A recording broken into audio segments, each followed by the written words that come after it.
that everybody to come speak against is backward students, right? Didn't a bunch of people originally sign up for Mode 6 to do as people in Mode 6 do? Okay, we're going to start now. You open it. And I also spoke to the guy and said he would. Okay, we're going to have first the presentation by Washington Global, then One World, then Washington Leadership Academy, and then we'll open it up again as we did before for public comment. So if you would introduce your panel and launch right into your presentation. 5 minutes.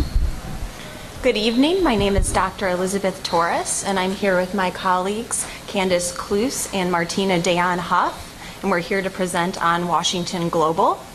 Washington Global is a community middle school with an international focus that's going to be open to all students in grades 6 through 8. We're committed to closing the achievement gap in the District of Columbia, and our focus is to prepare students early for the skills that the students will need post-high school to be successful in college and careers. With that in mind, we formulated our curriculum to include foreign languages, college and career-ready standards, a curriculum that will offer technology, both through blended learning and information technology courses. We also have a strong community school base with a service learning curriculum. And we have also kept in mind the needs of our students who may need additional assistance, including students with special needs and English language learners, and have integrated research-based intervention programs into the school day every day. The founding group uses expertise, which ranges from professors at universities to professionals in finance and law to create this curriculum. And we really are looking to make a difference and place a school where students who need the school the most in pockets of Ward 4, 5, 7, and 8 that don't have high-performing middle schools or a lack thereof. The founding group designed Washington Global's curriculum around the academic and socio-emotional needs of our students. We're going to be using an international curriculum and academic intervention programs that no other schools in DC offers. We are confident that these programs are going to help us close the achievement gap for our students. Our cornerstone curriculum is the International Middle Years curriculum, which is used in middle schools throughout the world. This international curriculum is going to teach international mindedness, global awareness, and it's going to give our students the opportunity to engage in education projects with students throughout the world.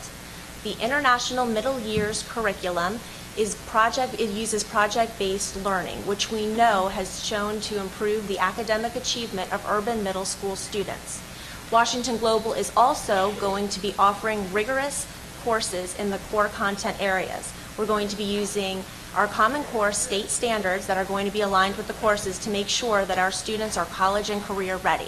We're going to offer small learning communities that are going to be available both in the mornings and the afternoons to provide our students with the extra intensive services that they may need. We have selected academic interventions that are all research-based and proven to significantly improve the math and reading skills of middle school students. We're also going to be offering an extended school day. An extended school day is a key component to help close the achievement gap. As an international middle school, we are also going to be offering foreign languages, both Chinese and Spanish. Our students are going to be exposed to both languages, and then they will have the opportunity to select which one they would like to pursue proficiency in. To help our students become globally competitive, we are going to encourage proficiency in technology. We're going to offer information and communication technology courses as well as blended learning opportunities. And we all know that students need a positive, safe environment to encourage their academic growth. As such, Washington Global has designed a school-wide positive behavior intervention and support system. This framework is based on Washington Global's core values and will recognize individual positive behaviors. This is going to increase student motivation and create a positive climate that is consistent for both students and families as well as staff. Hi. Just briefly, in addition to what my colleagues have already shared, it's also going to be a community school with the idea of inclusivity. So in addition to activating the students who come to us, it's also about activating the community that the school exists within, offering community events, after-school programming, and providing the space to the community at large when the school is actually not in session as well. So this idea that it does take a village, and we want the community to be a part of the success of the students that we are going to be nurturing during the school day and beyond. Additionally, the school will have a service learning focus, and in having service learning, it's also that idea of taking it outside of the academic space and taking it into the real world environment. So the lessons that the students are learning within the academic school day will be partnered with doing community service-based work in the community, the surrounding community actually.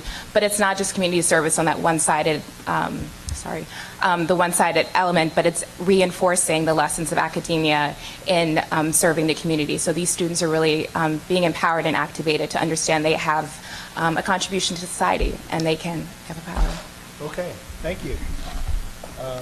Who's leading? First of all, let me just congratulate you on a concept that I think translated into a thorough and some of the best reading in an application I've read in some time. So congratulations on that. I had some nitpicky other questions. And now for some nitpicking questions.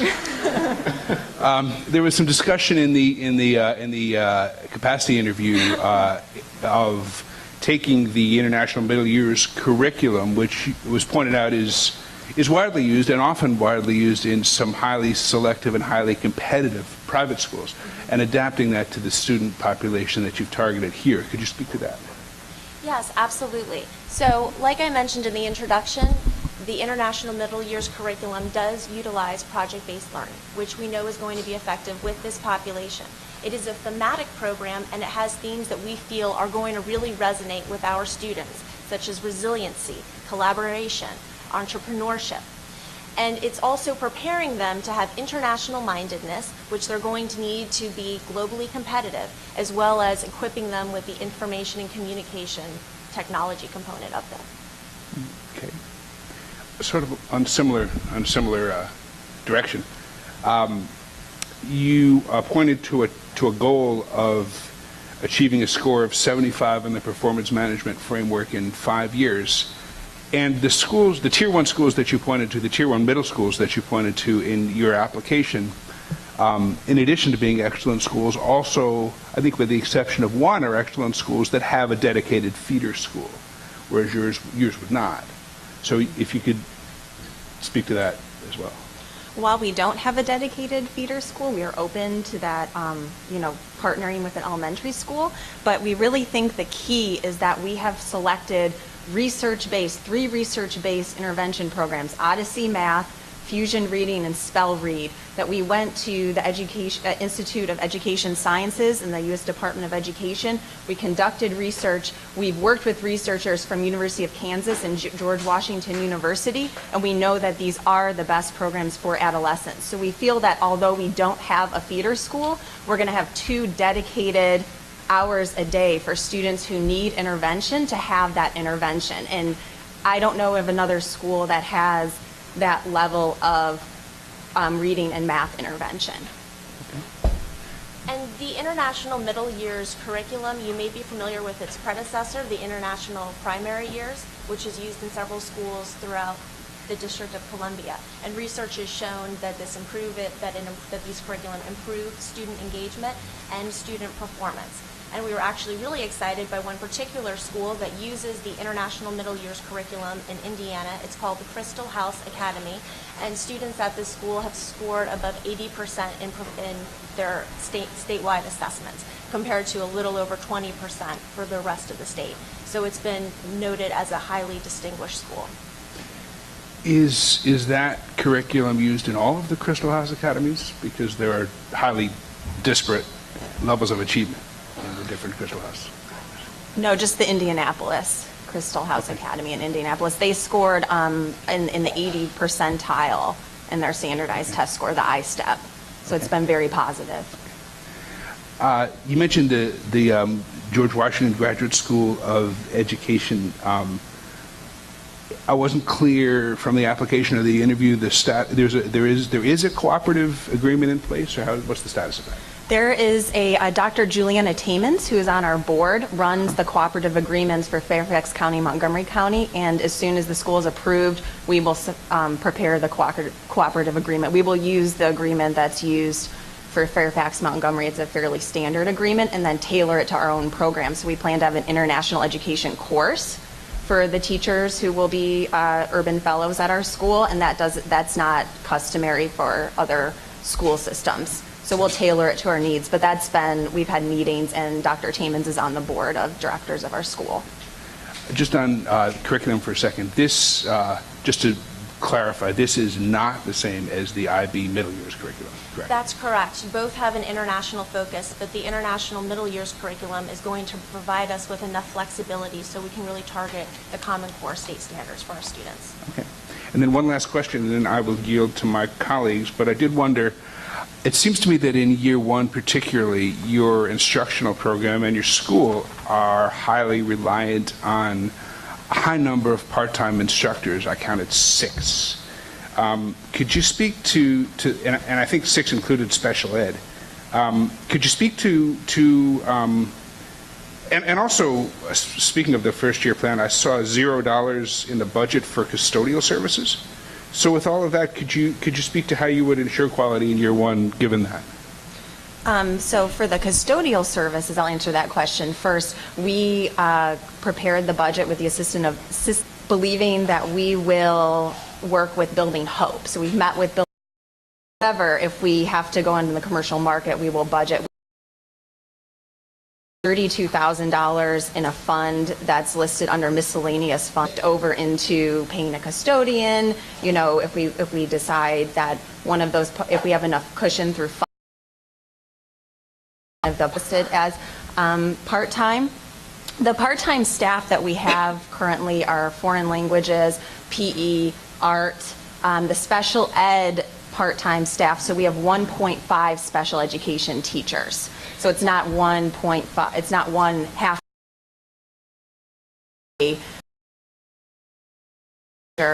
and then a part-time special education teacher just to support a